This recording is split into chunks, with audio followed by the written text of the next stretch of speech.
From the very beginning, they mean everything to you, and that means you'd do anything for them, especially if they're at risk. So when it comes to type 1 diabetes, screen it like you mean it. Even if just one person in your family has type 1, you are up to 15 times more likely to get it too. Screen it like you mean it, because one blood test could help you spot type 1 long before you need insulin. Talk to your doctor about how to screen for type 1 diabetes, because the more you know, the more you can do. So don't wait. Visit screenfortype1.com to learn more. Again, that's screenfortype1.com.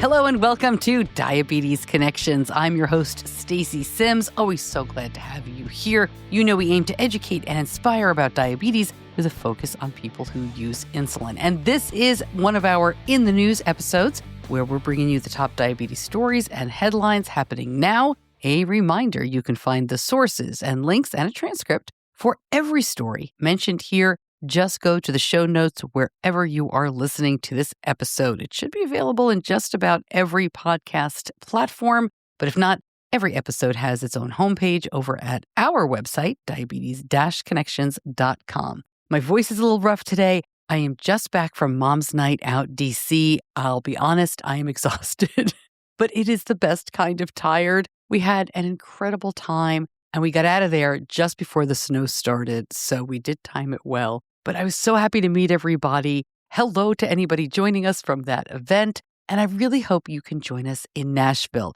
That is March 6th and 7th, coming up in less than 2 weeks. And a reminder, we have our first Club 1921 of the year in Nashville. That's March 5th. And that is our educational dinner series. This one is for healthcare professionals and patient leaders. CDCESs, diabetes educators, endocrinologists, healthcare professionals in the diabetes space, folks who work at diabetes camp, if you volunteer in the diabetes space. That's what I'm talking about with patient leaders. Of course, influencers in the area. If you're not sure, reach out. Let me know. We would love to have you there. We are also going to be opening registration very soon. It may be open already for our Club 1921 in Atlanta. That is April 15th.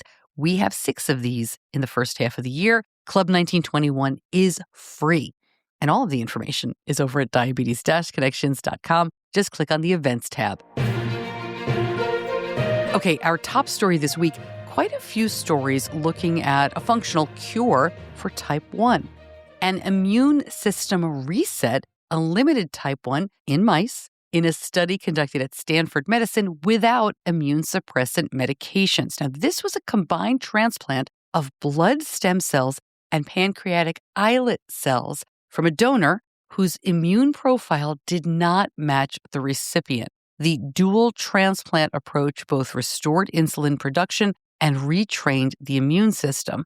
There are some big challenges here because pancreatic islets can only be obtained after the death of the donor. And in this study, the blood stem cells needed to come from the very same person as the islets. The researchers say they're working on different solutions, including generating a large number of islet cells in the lab or finding ways to increase the function and survival of transplanted donor islet cells. Very promising, very early. An electronic implant interlaced with islet cells is being looked at to treat type 1. This is University of Pennsylvania and engineers at Harvard University. They combined stem cell biology with what they call soft electronics. They inserted an ultra-thin, flexible mesh of conductive wires, thinner than a human hair, into developing pancreatic tissue. The electronics can record signals produced by the cells that control insulin release and deliver small pulses of electricity back to the cells. And this changed the behavior of the cells. They began to behave more like mature and functional islets. Again, very early on here. And the transplanted cells still need to be protected from being attacked by the immune system. Last fall, we told you about promising results from Eledon's drug to prevent islet transplantation rejection in type 1. The first 6 patients no longer had to inject or infuse insulin. The trials are continuing, and this month, one of the patients, Katie Beth Hand, began posting about her experiences 1 month in on social media. I'm sure you have seen this in your feed. She says she is off basal insulin already and in range 99% of the time. And she's also encouraging people to learn more about the Islet Act. This is a bill introduced last fall, which would change the wording on pancreatic cell transplants. The bill's sponsors say the problem here is that islets are classified as drugs rather than organs, making transplantations difficult for medical teams due to accessibility, and insurance companies are also less likely to provide reimbursements for the treatment here. The official Journal of the Transplantation Society estimates the cost at about $140,000 per patient. This bill went to a Senate committee in early November. No other action has been taken since then. Big change if you use Zepbound. The obesity drug is now available in a multi-dose quick pen. This is a month worth of doses in a single pen. It is multi-dose. That means you can adjust it. Cash-paying patients can now get it on the company's direct-to-consumer website, Lilly Direct. Until now, you could only get Zepbound in a single-dose auto-injector or a single-dose vial. The FDA improved the label expansion here. The Quick Pen is already used for other drugs, such as Lilly's diabetes medication, Mounjaro. It's the same medication as Zepbound. You know that. They're both tirzepatide.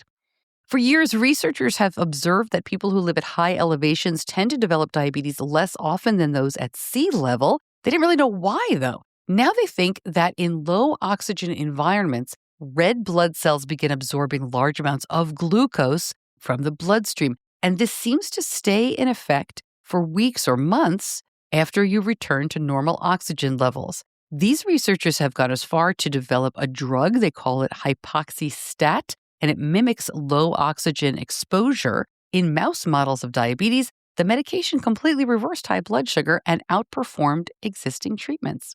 Tech and device updates now. Portal Diabetes gets FDA breakthrough device designation for its implantable insulin pump system. This is not just a device that is implanted into the abdomen, but also a new temperature-stable insulin. It will work with, quote, modern CGM technology with a fully closed loop and aims to develop a functional cure for type 1. The reports are all saying that Portal's system is the very first in the U.S., but there was an implantable pump developed and used by about 500 people worldwide, including about 100 in the U.S. by MiniMed. Medtronic bought the company. In 2007, they stopped that program, but there are reports that people are still using it. Portal Diabetes expects to begin clinical trials on its system late in 2027. Sequel MedTech and Sensonics announced the full U.S. launch of their CGM and insulin pump integration. That is the Eversense CGM and the Twist pump. That makes the Twist available with two compatible CGMs. It also pairs with the Abbott Freestyle Libre 3 Plus sensor. Eversense 365 is an implantable CGM. It rests under the skin for a year. It does have an external transmitter, but the company is working on making the whole system implantable. Right back with a Dexcom update and a look at which type of diet reduces insulin use overall right after this. Did you hear the pod drop?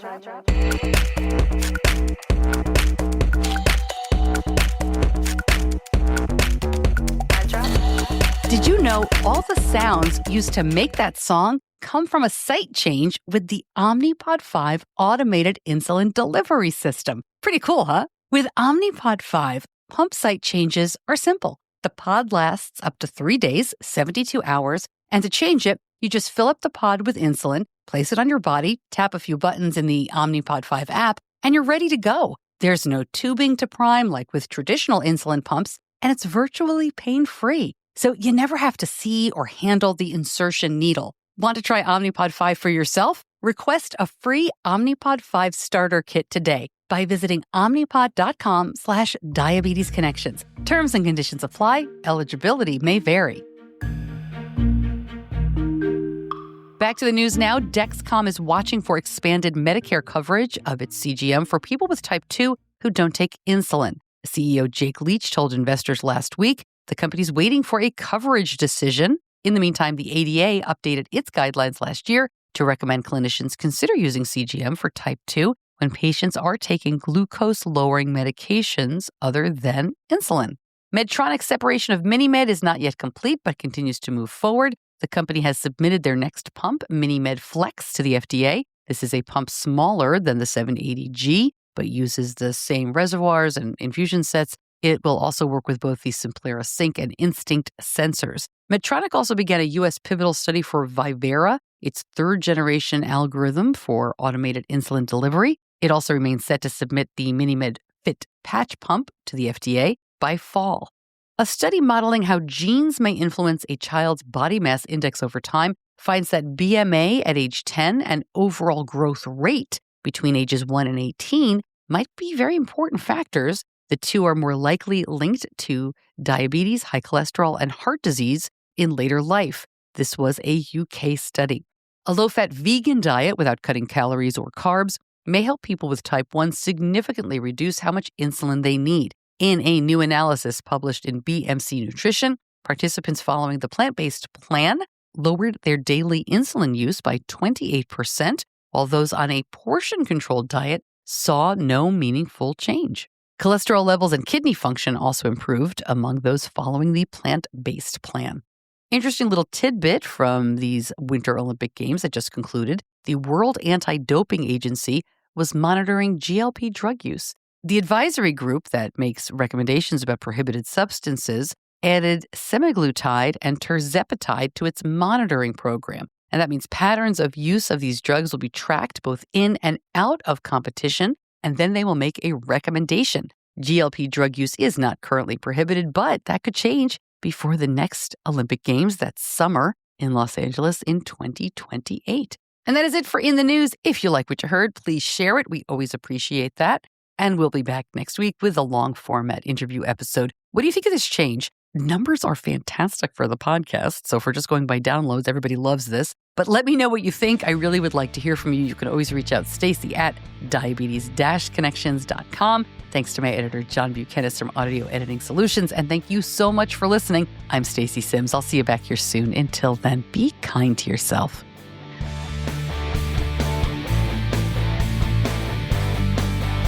Diabetes Connections is a production of Stacey Simms Media. All rights reserved, all wrongs avenged.